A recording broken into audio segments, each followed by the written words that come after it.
Hello friends, வணக்கம். இன்றைக்கி நம்ம பன்னீர் டிக்கா எப்படி செய்கிறதுன்னு பார்க்கலாம். இதுக்கு வந்து நான் 1/4 கப் அளவுக்கு கெட்டியான தயிர் எடுத்திருக்கேன்.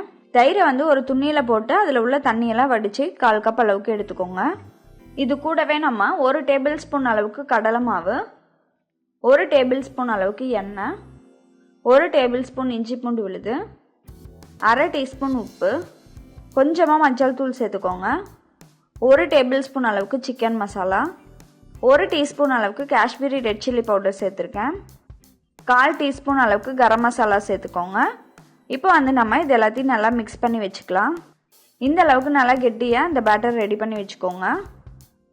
இப்போ வந்து நம்ம இதில் இந்த மாதிரி பெரிய பெரிய பீசஸாக கட் பண்ணி வச்சுருந்த பன்னீரை வந்து சேர்த்துடலாம். ரொம்ப சின்ன சின்னதாக கட் பண்ணிடாதீங்க, கொஞ்சம் பெரிய பீஸாகவே சேர்த்துக்கலாம். இதை வந்து இந்த மாதிரி எல்லா இடத்துலையும் படுற மாதிரி நம்ம இதை தடவி விட்டுறலாம். இப்போது இதை எடுத்து வேற ஒரு பவுலில் வச்சுருங்க. அடுத்ததான் நான் இதில் பாதி அளவுக்கு கேப்சிகமை இந்த மாதிரி ஸ்கொயராக கட் பண்ணி எடுத்திருக்கேன். இதையும் நம்ம இந்த மசாலாவில் போட்டு நல்லா தடவி விட்டுறலாம். அடுத்ததாக இதையும் எடுத்து வேற ஒரு பவுலில் வச்சுருங்க. அடுத்ததாக நம்ம பாதி அளவுக்கு பெரிய வெங்காயத்தையும் இந்த மாதிரி பெரிய பெரிய ஸ்கொயர் பீசஸாக கட் பண்ணி இதில் சேர்த்து இந்த மாதிரி தடவி விட்டு எடுத்து வச்சுருங்க. லாஸ்ட்டாக ஒரு தக்காளியை இந்த மாதிரி 8ஆக கட் பண்ணி இது கூட சேர்த்து நல்லா மிக்ஸ் பண்ணிவிட்டு அந்த பவுலில் எடுத்து வச்சிடுறேன். இப்போ வந்து நம்ம மேரினேட் பண்ணி வச்சுருந்ததை ஒரு 1 மணி நேரத்துக்கு அப்படியே ஊற வச்சிடலாம். 1 மணி நேரத்துக்கு அப்புறமேட்டு நான் வந்து அவனை வந்து ப்ரீஹீட் பண்ணிக்கிறேன்.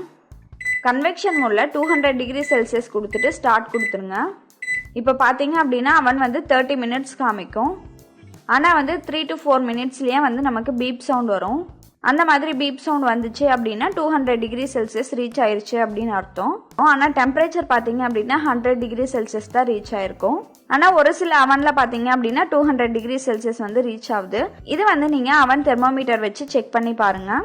இப்போ வந்து 3 to 4 மினிட்ஸில் பார்த்தீங்க அப்படின்னா என்னோட அவன் வந்து 100 டிகிரி செல்சியஸ் ரீச் ஆயிருக்கு. அதனால நான் இன்னும் ஒரு 10 மினிட்ஸ் கொடுத்து ஸ்டார்ட் கொடுத்துக்கிறேன். அப்போ தான் வந்து என்னோட அவன் வந்து 200 டிகிரி செல்சியஸ் ரீச் பண்ணும். இப்போ வந்து நம்ம மேரினேட் பண்ணி வச்சுருந்ததை இந்த ஸ்கியூவரில் வந்து ஒன்றா எடுத்து குத்தி விட்டுறலாம். இதே மாதிரியே எல்லாத்தையும் ரெடி பண்ணிவிட்டு அதை கிரில் ரேக்கில் அடுக்கி வச்சிடலாம். இப்போ பார்த்தீங்கன்னா நம்மளோட அவன் வந்து 200 டிகிரி செல்சியஸ் ரீச் ஆயிடுச்சு.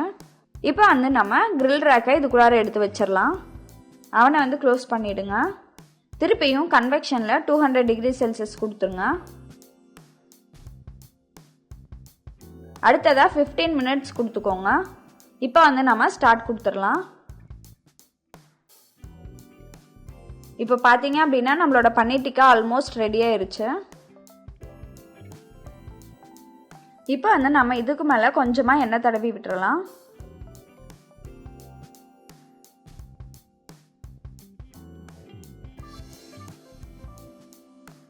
இதை வந்து நம்ம திருப்பியும் அவனில் வச்சு கிரில் மோடில் 3 to 4 மினிட்ஸ் கொடுத்து ஸ்டார்ட் கொடுத்துடலாம்.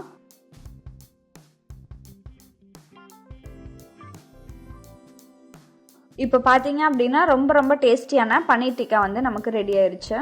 அடுத்ததான் நம்ம கேஸ் ஸ்டவ்வில் எப்படி பண்ணுறது அப்படின்றத பார்க்கலாம்.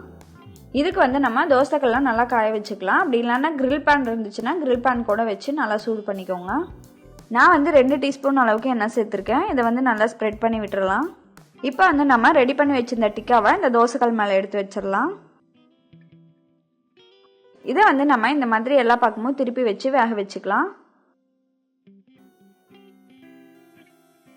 இப்போ பாருங்க, நம்ம பன்னீர் டிக்காவை வந்து தோசைக்கல் மேலேயே வச்சு நல்லா சூப்பராக ரெடி பண்ணிட்டோம். இதை வந்து நீங்களும் உங்கள் வீட்டில் ட்ரை பண்ணி பார்த்துட்டு உங்களோட ஃபீட்பேக்கை வந்து கமெண்ட்டில் சொல்லுங்கள். நன்றி.